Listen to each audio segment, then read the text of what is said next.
আসসালামু আলাইকুম বন্ধুরা, আজ আমি তৈরি করে দেখাবো খুবই সহজভাবে খিরসা পাটিসাপটা। এই পাটিসাপটাগুলো দেখতে যেমন সুন্দর, খেতেও কিন্তু অসম্ভব মজার। একবার হলেও বাড়িতে বানিয়ে দেখবেন, একবার খেলে এর স্বাদ কিন্তু ভুলতে পারবেন না।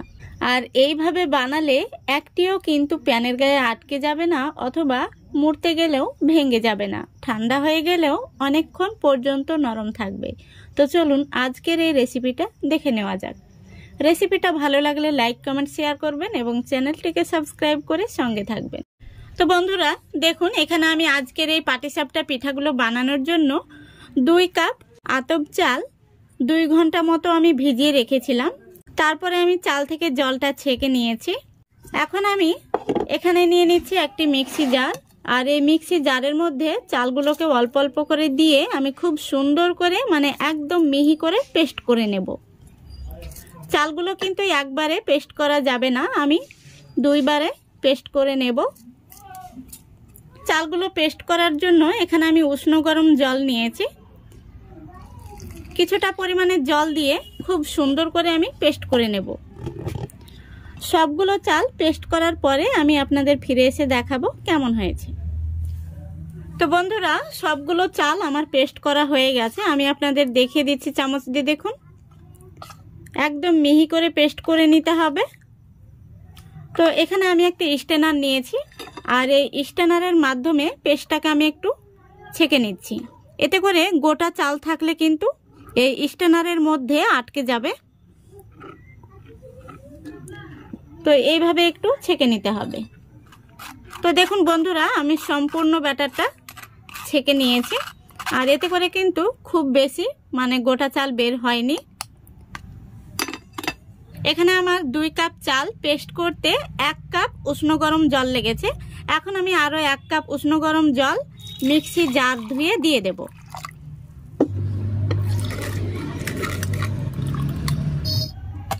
এখন আমি একটি হ্যান্ড উইস্ক দিয়ে মিশিয়ে নিচ্ছি। এখন আমি এখানে দিয়ে দিচ্ছি 1 কাপ ময়দা। তো আমি যে কাপে মেপে চাল নিয়েছিলাম ঠিক সেই কাপেরই 1 কাপ দিয়ে দিলাম ময়দা। আর দিয়ে দিচ্ছি 1/2 কাপ সুজি। এবার দিয়ে দিচ্ছি স্বাদ মতো লবণ। আর বন্ধুরা, মিষ্টির জন্য এখানে আমি চালের সঙ্গে 2 টেবিল চামচ চিনি পেস্ট করে নিয়েছি। এখন আমি হ্যান্ড উইস্ক দিয়ে খুব ভালো করে মিশিয়ে নেব। এইভাবে আস্তে আস্তে হ্যান্ড উইস্কটাকে যে কোনো একটা সোজাতেই ঘোরাতে হবে। লক্ষ্য রাখতে হবে ব্যাটারের মধ্যে যেন কোনো রকম দলা পেকে না থাকে। এখন আমি এর মধ্যে আরো 1 কাপ জল এড করে দেব। তো বন্ধুরা, এই ব্যাটারের মধ্যে যদি ময়দা আর একটু সুজি দেয়া যায় তাহলে কিন্তু পিঠাগুলো খুব সুন্দর তৈরি হবে আর অনেকক্ষণ পর্যন্ত নরম থাকবে। তো দেখুন বন্ধুরা, ব্যাটারটা আমি খুব সুন্দরভাবে মিশিয়ে নিয়েছি। আর এখানে আমার 2 কাপ চাল আর 1 কাপ ময়দা এবং 1/2 কাপ সুজির জন্য এখানে আমি 3 কাপ উষ্ণ গরম জল ব্যবহার করেছি। এখন আমি ব্যাটারটাকে ঢাকা দিয়ে রেস্টে রেখে দেব 10 মিনিটের জন্য। তো বন্ধুরা, এখানে কিন্তু ঘন্টার পর ঘন্টা রেস্টে রাখতে হবে না, যেহেতু আমি উষ্ণ গরম জল দিয়ে চালগুলোকে পেস্ট করে নিয়েছি। আপনারা যদি শুকনো চালের গুঁড়ো দিয়ে এই ব্যাটারটা তৈরি করেন তাহলে ব্যাটারটা রেস্টে রাখতে হবে 20 মিনিটের জন্য। তো এখন আমি 10 মিনিটের জন্য ঢাকা দিয়ে একটা সাইডে রেখে দিচ্ছি। এখন আমি এই পিঠার জন্য ভেতরের খিরসাটা বানিয়ে নেব।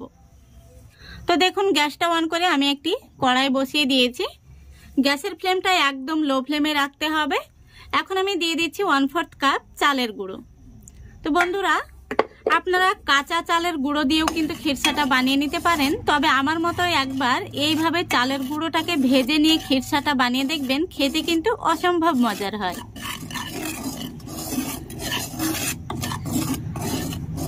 গ্যাসের ফ্লেমটা অবশ্যই লো ফ্লেমে রেখে এইভাবে একটু নাড়াচাড়া করে ভেজে নিতে হবে। দেখুন বন্ধুরা, আমি চালের গুঁড়োটাকে একদম লো আঁচে কিছুক্ষণ ভেজে নিয়েছি। এখন কিন্তু চালের গুঁড়ো থেকে কাঁচা গন্ধটা চলে গেছে। এখন আমি দিয়ে দেব দুধ।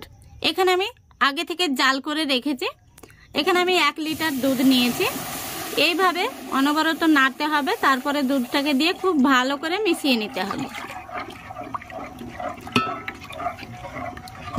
তো বন্ধুরা, এখানে আমি গরুর দুধ নিয়েছি, আপনারা চাইলে গুঁড়ো দুধ দিয়েও কিন্তু এই খিরসাটা বানিয়ে নিতে পারবেন। গ্যাসের ফ্লেমটা এখনো কিন্তু লো ফ্লেমেই রয়েছে। এখন আমি এর মধ্যে দিয়ে দেব 1/4 কাপ কোরানো নারকেল। তো বন্ধুরা, এই খিরসার মধ্যে একটু নারকেল করা হলে কিন্তু খিরসাটা খেতে ভীষণই ভালো হয়। তারপরে দিয়ে দেব খেজুর গুড়। তো এখানে আমি 150 গ্রাম খেজুর গুড় নিয়েছি। এখন আমি খুব ভালো করে নাড়াচাড়া করে মিশিয়ে নেব। তো বন্ধুরা, আমি এখানে খেজুর গুড় দিয়ে খিরসাটা তৈরি করছি, আপনারা চাইলে চিনি দিয়েও তৈরি করতে পারেন। তবে একবার হলেও এইভাবে খেজুর গুড়ের খিরসা বানিয়ে দেখবেন, একবার খেলে এর স্বাদ কখনোই ভুলতে পারবেন না। এখন আমি এর মধ্যে দিয়ে দিচ্ছি 2টো আস্ত এলাচ, একটু মুখ ফাটিয়ে দিয়ে দিচ্ছি, আর দিয়ে দিচ্ছি 1 টেবিল চামচ ঘি। তো বন্ধুরা, ঘিটা দেওয়ার কারণে কিন্তু খুব সুন্দর একটি ফ্লেভার আসবে, আর খিরসাটা খেতেও কিন্তু দুর্দান্ত হবে।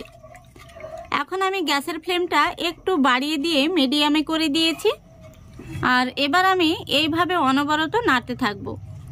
এইভাবে নাড়াটা কিন্তু বন্ধ করা যাবে না, নইলে তলা থেকে লেগে যাবে। এখন আমি এর মধ্যে একটু স্বাদ মতো লবণ দিয়ে দিচ্ছি। যে কোনো মিষ্টি খাবারে লবণটা দিলে টেস্টটা যেন দুর্দান্ত হয়। দেখুন বন্ধুরা, কিছুটা ঘন হয়ে গেছে, তো আমি আরও কিছুক্ষণ জাল করে নেব, আর এইভাবেই কিন্তু অনবরত নাড়াচাড়া করতে হবে। তো দেখুন বন্ধুরা, আমি আরও কিছুক্ষণ জাল করে নিয়েছি, আর খিরসাটা কিন্তু আমাদের একদম রেডি হয়ে গেছে। দেখতেই পাচ্ছেন চামচের গায়ে কিন্তু খুব সুন্দরভাবে লেগে রয়েছে। এটা কিন্তু আর উপর করলেও পড়বে না, তখনই বুঝে নেবেন যে খিরসাটা কিন্তু একদম পারফেক্ট তৈরি হয়েছে। এই দেখুন।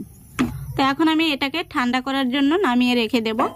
এখন আমরা ব্যাটারটা দেখে নেব। এদিকে 10 মিনিট কিন্তু হয়ে গেছে। আমি একটি হাতা নিয়েছি, এই হাতায় করে আপনাদের তুলে দেখিয়ে দিচ্ছি। দেখুন, ব্যাটারটা কিন্তু এইরকম পাতলা করে তৈরি করতে হবে, খুব বেশি ঘন বা খুব বেশি পাতলাও হবে না। দেখতেই পাচ্ছেন গোলাটা কিরকম হয়েছে। তো বন্ধুরা, ব্যাটারটাও রেডি হয়ে গেছে, আর আমাদের খিরসাটাও রেডি হয়ে গেছে। তো চলুন এবার আমরা পিঠাগুলো বানিয়ে ফেলি। পিঠাগুলো তৈরি করার জন্য আমি গ্যাসের উপরে একটি ফ্রাই প্যান বসিয়ে দিয়েছি, আর গ্যাসটা অন করে গ্যাসের ফ্লেমটা আমি লো ফ্লেমে রেখেছি। এখন আমি ফ্রাই প্যানের মধ্যে হালকা করে তেল ব্রাশ করে নেব। এখন আমি 1 হাতা পিঠার ব্যাটার দিয়ে দিচ্ছি। তারপরে ফ্রাই প্যানটা ধরে এইভাবে গোল করে নিতে হবে। দেখতেই পাচ্ছেন খুব সুন্দরভাবে আমি গোল করে নিয়েছি।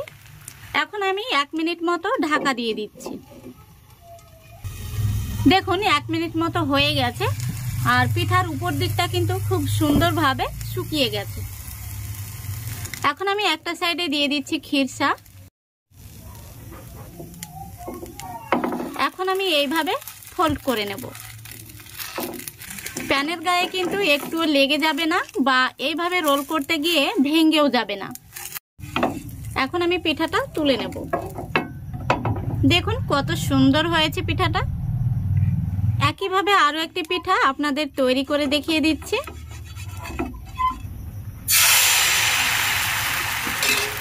আবারও আমি ফ্রাই প্যানের হাতনটা ধরে একটু এইভাবে গোল করে নিচ্ছি।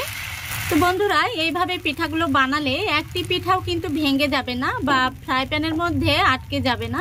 পিঠাগুলো কিন্তু ঢাকা না দিলেও খুব সুন্দরভাবে হয়ে যাবে। তা আমি এই পিঠাটা ঢাকা না দিয়েই বানিয়ে দেখাচ্ছি। দেখতেই পাচ্ছেন আস্তে আস্তে কিন্তু পিঠার উপর দিকটা শুকিয়ে আসছে। দেখুন পিঠার উপর দিকটা কিন্তু শুকিয়ে গেছে। আমি আবারও দিয়ে দিলাম খিরসা। তারপরে আমি আবারও একটি স্প্যাচুলা দিয়ে রোল করে নিচ্ছি। খুব সুন্দরভাবে কিন্তু রোল হয়ে যাচ্ছে, দেখতেই পাচ্ছেন। এই পিঠাগুলো বানাতেও কিন্তু ভীষণ ভালো লাগে। তো বন্ধুরা, আমি একইভাবে সবগুলো পিঠা বানিয়ে নিয়েছি। দেখুন পিঠাগুলো দেখতে কত সুন্দর হয়েছে। একটি পিঠা আমি আপনাদের ভেঙেও দেখিয়ে দিচ্ছি ভেতর থেকে কেমন হয়েছে। দেখুন পিঠাগুলো দেখতে কত সুন্দর হয়েছে। আশা করছি আমার আজকের এই রেসিপিটা আপনাদের ভালো লেগেছে। যদি ভালো লেগে থাকে অবশ্যই লাইক কমেন্ট শেয়ার করে দেবেন, এবং চ্যানেলটিকে সাবস্ক্রাইব করে অল নোটিফিকেশনটি অন করে সঙ্গে থাকবেন।